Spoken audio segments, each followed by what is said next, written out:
compañeros y compañeras de AFUR? Estamos en una nueva edición de La Herramienta. En este caso estamos con el compañero Cristian Mirza, profesor de la universidad y uno de los voceros de la Coordinación por Palestina. En el día de hoy vamos a tener una entrevista para hablar de la situación de lo que está aconteciendo en el ataque masivo que se lleva adelante hacia Palestina. Bueno, Cristian, ¿cómo estás? ¿Qué tal? Un gusto estar con ustedes. Bueno, muchísimas gracias. Bueno, como para arrancar, queríamos preguntar o queríamos saber cómo ven ustedes el inicio de este conflicto. Porque bueno, se ha repetido mucho en los medios la situación que pasa el 7 de octubre, pero sabemos que esto es un tema que viene de antes. Sí, efectivamente, como tú dices, viene de mucho antes, tiene más de 7 décadas de historia. Quiere decir que esto que denominan, entre comillas, guerra entre Hamás y el Estado de Israel, estrictamente no es una guerra, por un lado, y por otro lado no es un conflicto que se haya iniciado el 7 de octubre, aun cuando ese día la acción desplegada por Hamás obviamente provoca todo la masacre que hoy estamos presenciando en Gaza y en Cisjordania, no solamente en Gaza. Ahora, cuando me preguntan, bueno, ¿y por qué te refieres a 7 décadas? Bueno, o más, porque podría señalar 2 o 3 hitos que son importantes en el lapso del siglo XX. Uno que es el acuerdo secreto que obviamente después fue desclasificado entre Sykes-Picot, Gran Bretaña y Francia. Acuerdo que daba cuenta del reparto de lo que fuera antes de la Primera Guerra Mundial el Imperio Otomano entre las potencias coloniales, y básicamente ahí se dividieron ese espacio geográfico, ese territorio en Medio Oriente, una vez que el Imperio Otomano fue disuelto, porque recuerden ustedes que había sido aliado de Alemania y ambos perdieron la Primera Guerra Mundial. Entonces, en 1916, el acuerdo de reparto Sykes-Picot. En 1917, al año siguiente, hay que recordar la Declaración Balfour, que significó la promesa de un hogar nacional judío en Palestina al sionismo, básicamente entendida como una corriente nacionalista que emerge con mucha fuerza en el siglo XIX y cuyo principal referente es Teodoro Herzl, que escribiera precisamente El Estado Judío en 1896. Bien, estos son los antecedentes. Luego viene la resolución de Naciones Unidas que crea el Estado de Israel, le brinda un territorio mucho mayor al que teóricamente le hubiera, indicado, ¿no? Porque la población de origen judía era proporcionalmente mucho menor a la población palestina árabe. Y además tenía una porción del territorio de alrededor del menos del 20%. Y con la división y la creación del Estado de Israel en 1948 por resoluciones de Naciones Unidas, se le otorga el 54% del territorio. Bueno, obviamente hubo revueltas árabes, no solamente en el 48 porque no aceptaron los términos de ese acuerdo, sino que incluso previamente, en los años 30, hubo revueltas árabes contra los británicos. Revueltas palestinas, básicamente. Entonces, y a partir del 48 en adelante, la política del Estado de Israel ha sido expansionista, colonialista, ha sido de usurpar las tierras a los palestinos, a la población nativa palestina, hasta el día de hoy, en donde prácticamente existen batustanes en Cisjordania, es decir, pequeños territorios aislados por el muro, del cual después voy a hacer una referencia, y en la Franja de Gaza, aislada de Cisjordania, física, territorialmente me refiero, y por supuesto rodeada de muros y se constituye de esa manera como una suerte de cárcel a cielo abierto, enorme cárcel. De manera que El problema no se puede entender si no se tiene esta perspectiva histórica, en donde incluso yo diría más, antes de la creación del Estado de Israel había una convivencia relativamente pacífica entre judíos, musulmanes y cristianos de distinto tipo. Entonces el problema acá, yo trato de explicar a partir de 4 clivajes esto que estamos presenciando, esta masacre, porque es un genocidio que no empieza ahora, que empieza desde hace, como yo dije, hace más de 7 décadas, de exterminio y limpieza étnica, pero se explica por 4 clivajes o claves. Uno es el ideológico, el sionismo como ideología de carácter supremacista que plantea la superioridad de una supuesta etnia judía o raza judía o lo que ellos denominan como el pueblo elegido, al cual por fundamentos teológicos se le otorga la tierra prometida, un pueblo elegido, una tierra prometida, y es toda Palestina, ¿no? Sí. Incluso en el Génesis se dice desde el Nilo hasta el Éufrates.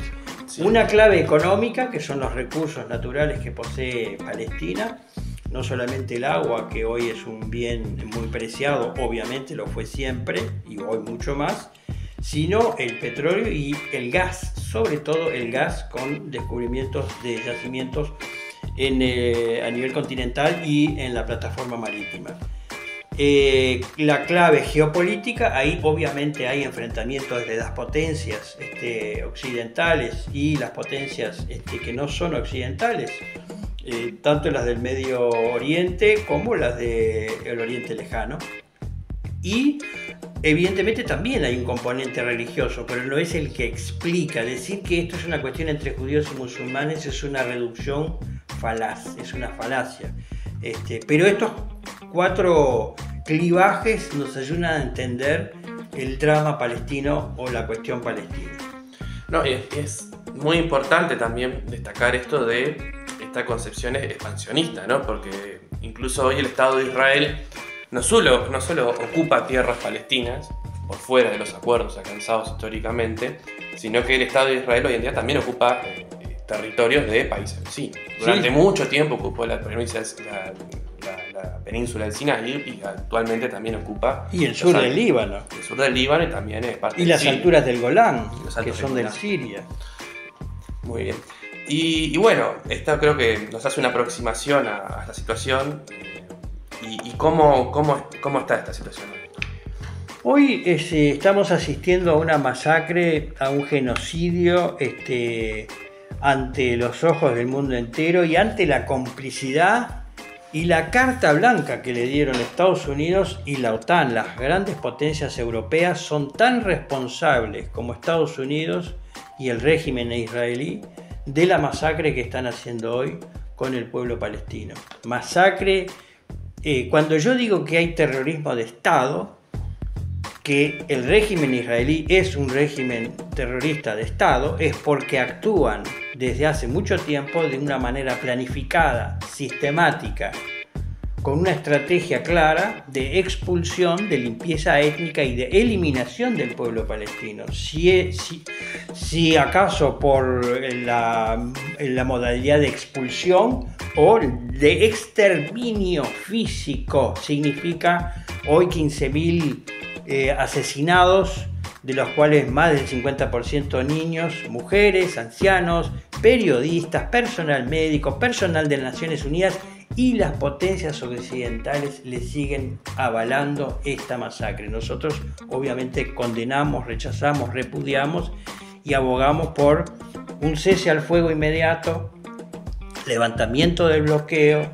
y reconocimiento de los derechos del pueblo palestino. Esto es el fin del colonialismo expansionista de Israel. Excelente. Y es muy interesante también destacar en esta situación el rol que ha tenido la presión internacional y la solidaridad internacionalista de los pueblos. Exacto. Los pueblos son los que se movilizan. Hay algunos países, hay algunas naciones, por supuesto, que son dignas de reconocimiento. Voy a citar a Colombia, voy a citar a Bolivia, voy a citar a Sudáfrica, entre otros países que han cortado relaciones diplomáticas con el régimen israelí, y unas cuantas naciones más que han hecho una denuncia en la Corte Penal Internacional a Netanyahu y a todo su gabinete como criminales de guerra, que es lo que les corresponde. Cuando ellos dicen nos estamos defendiendo, eso es absurdo.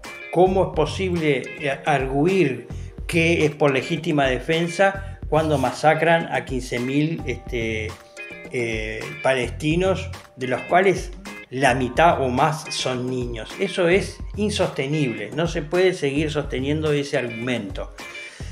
Además, no es solamente Gaza. Gaza ha sido siempre confinada, bloqueada, pero además en Cisjordania, no nos olvidemos que hay un muro que en términos de kilómetros equivale a 800 kilómetros de longitud, 800 kilómetros de longitud y 8 metros de altura.